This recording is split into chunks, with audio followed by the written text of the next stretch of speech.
On a levé le voile sur un nombre faramineux de cas similaires. Et à un certain moment, les citoyens ont commencé à s'identifier, étant donné que la corruption était devenue monnaie courante et concernait désormais des gens comme eux. Je crois qu'ils ont commencé à se demander « Pourquoi est-ce qu'ils viennent fouiner dans mes affaires, ceux-là » Et comme les preuves s'acquièrent au travers de déclarations et de documents, eh bien, les documents ont disparu. Et plus personne n'a fait de déclaration.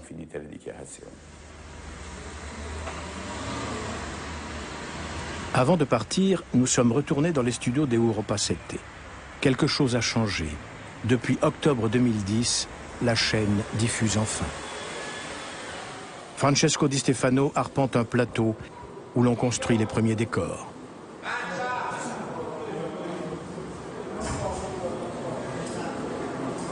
Pourtant, on ne peut pas dire qu'il a l'air joyeux. On n'a pas pu faire ce qu'on avait prévu à l'origine, à savoir diffuser un programme complet et d'intérêt général qui concourt à armes égales avec les autres.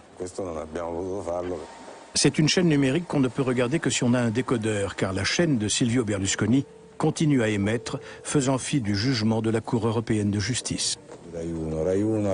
En restructurant le paysage audiovisuel, ils ont libéré une fréquence sur les 8 appartenant à Rai Uno. C'est ce qui nous a ouvert cette maigre opportunité.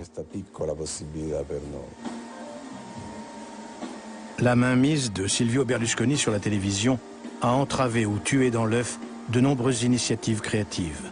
Dépités, les Italiens se résignent, non sans amertume.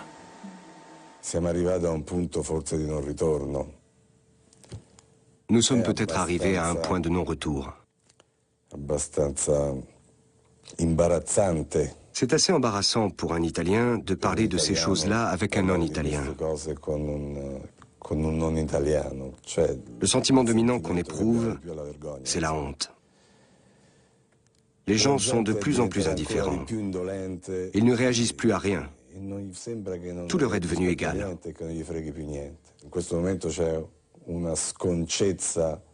En ce moment, le pays est gangréné par une corruption d'une ampleur indécente. Ce n'est pas que je m'en étonne.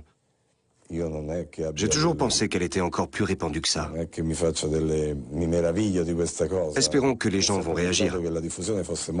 Mais je ne suis pas très optimiste quant à la capacité de réaction des Italiens.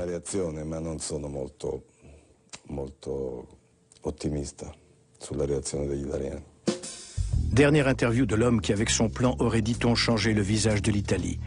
Ne serait-il donc pas légitime, selon ses propres dires, de réclamer des droits d'auteur à Silvio Berlusconi? Licio Gelli se défend aujourd'hui d'avoir jamais eu cette idée. Alors, vous ne revendiquez pas les droits d'auteur, comme vous disiez? Non, je ne revendique rien. Je n'ai jamais parlé de droits d'auteur. Au pire, c'est du plagiat. È un plagio, semmai.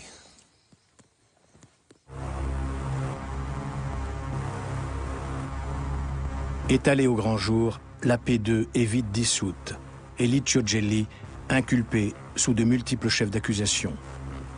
Mais une main invisible semble l'avoir toujours protégé jusqu'à ce jour. Silvio Berlusconi, en revanche, est et reste président du Conseil. Notons que son programme reprend pour une large part les idées de Licio Gelli. Rome, octobre 2010. Plus d'un demi-million de métallurgistes descendent dans la rue pour protester contre la politique du Cavaliere. La fraude fiscale, la corruption et les réductions de salaire. Certains manifestants brandissent des pancartes sur lesquelles ils affichent le montant de leur salaire mensuel.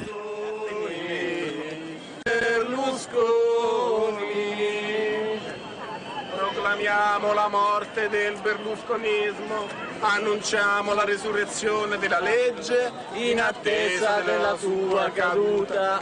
Berlusconi, Berlusconi, Berlusconi.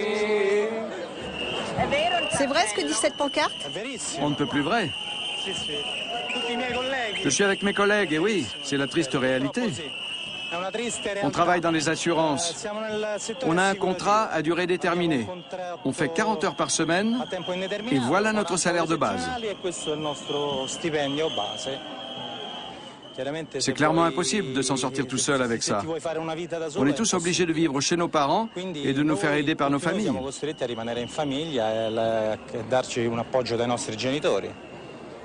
Quel âge avez-vous?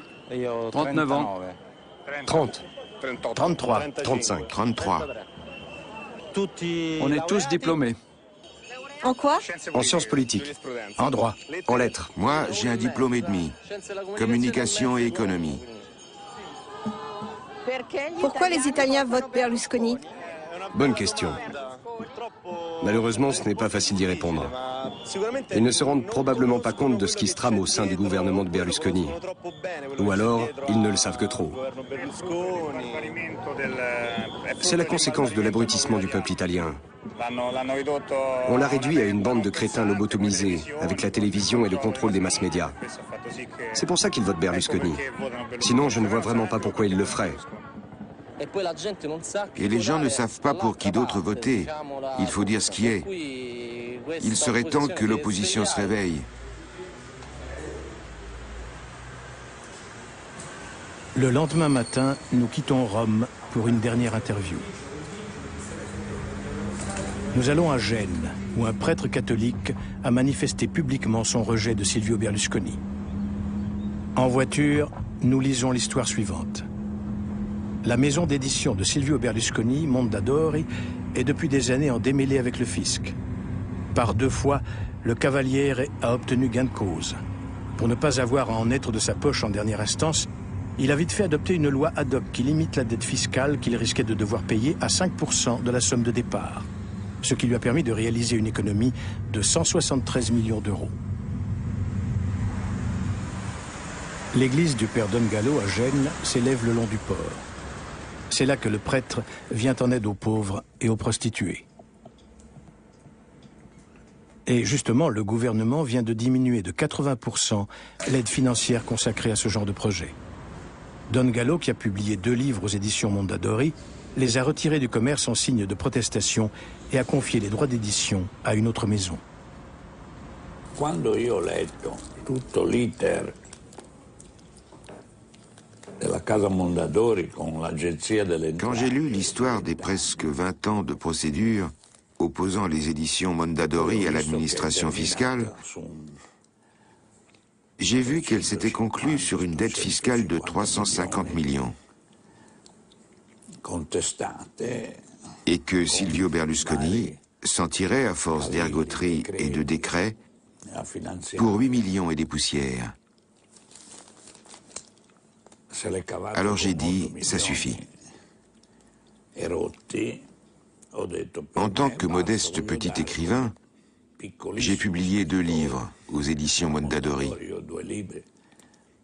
Je voulais envoyer un signal aux Italiens, un de plus, afin qu'ils se demandent sérieusement qui est leur président du Conseil, avec tout son empire immobilier, ses maisons, ses chaînes de télévision, si ce n'est un champion de la fraude fiscale. C'est pourquoi j'ai dit basta. Je voulais tirer une petite sonnette d'alarme pour amener les Italiens à réfléchir. Le lendemain, sur le chemin du retour, nous nous demandons comment la situation va évoluer en Italie. Et nous nous rappelons de ce que nous a dit Francesco Di Stefano dans son studio de télévision désert. Nous avons le sentiment qu'au point où en sont les choses, même une chaîne de télévision libre a du mal à amener les Italiens à réfléchir. Car toutes ces années, le groupe Mediaset et le réseau de chaînes berlusconiennes se sont lancés dans une entreprise de lobotomisation totale du peuple italien. Ça demandera donc beaucoup de travail pour réparer le mal qui a été fait. Mais en même temps, on se rend compte que ce pays, s'il ne sort pas de son apathie actuelle, est destiné à devenir un pays du tiers-monde. C'est pour cela que je dis que l'Europe doit se pencher sur le problème italien.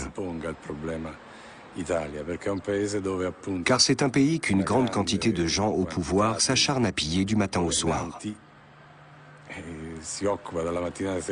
Les médias se chargent de chloroformiser les citoyens. Citoyens qui, à ce stade, sont peut-être même heureux de se laisser chloroformiser. Il est clair qu'un pays pareil ne peut plus fonctionner.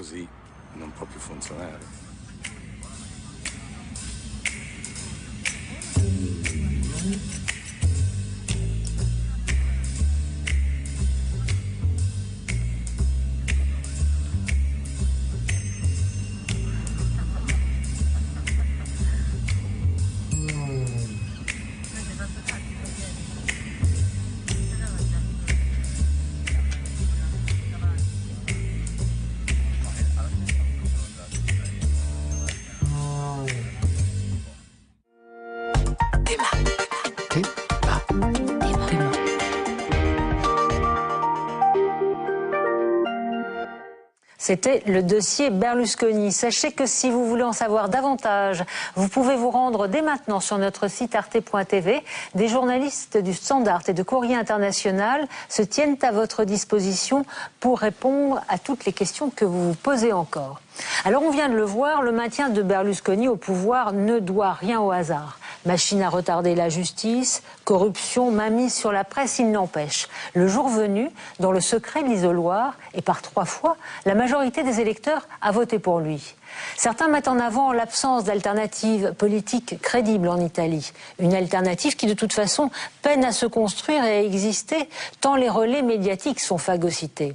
D'autres considèrent que le vrai pouvoir de Berlusconi réside dans l'art consommé qu'il a de cliver la société italienne et dans l'art non moins consommé de passer aux yeux de l'italien moyen, même si les ficelles paraissent énormes, pour un des leurs. Il est des nôtres. C'est d'ailleurs le titre du film que vous allez voir maintenant. C'est une plongée à l'occasion des élections régionales de l'année dernière dans cette Italie des pros et des anti-Berlusconi. On se retrouve après. Depuis 30 ans, Silvio Berlusconi impose sa marque à la société italienne en étendant son empire médiatique tentaculaire.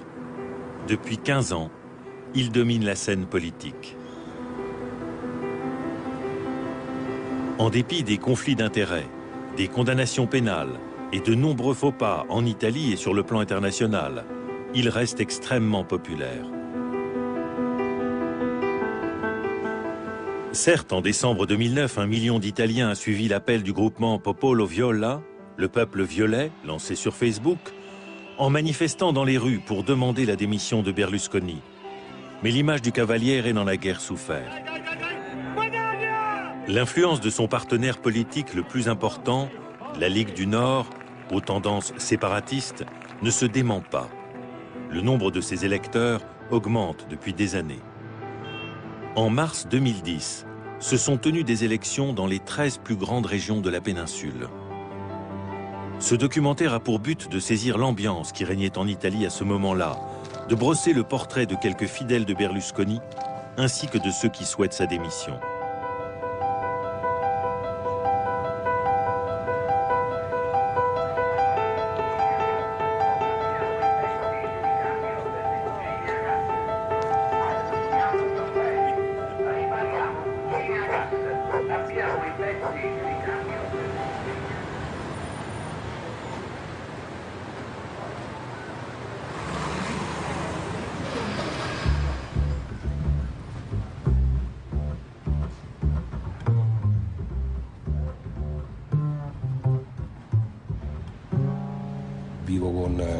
Je vis chez mes parents. J'aime le contact avec les gens. Tout le monde a quelque chose à raconter. Je ne suis pas toujours d'accord, mais je respecte toutes les opinions. Les militants de droite ont une étiquette qui leur colle à la peau. On nous a montré du doigt, marginalisés. Mais c'est La gauche a toujours fait la même erreur. On ne peut pas partir du principe que ce que dit un tel est sacro-saint et que ce que disent les autres ne vaut rien. Que les hommes politiques de gauche sont intelligents et que les autres sont des ignorants. Le peuple a fini par réagir et Berlusconi a donné voix à tous les anticommunistes.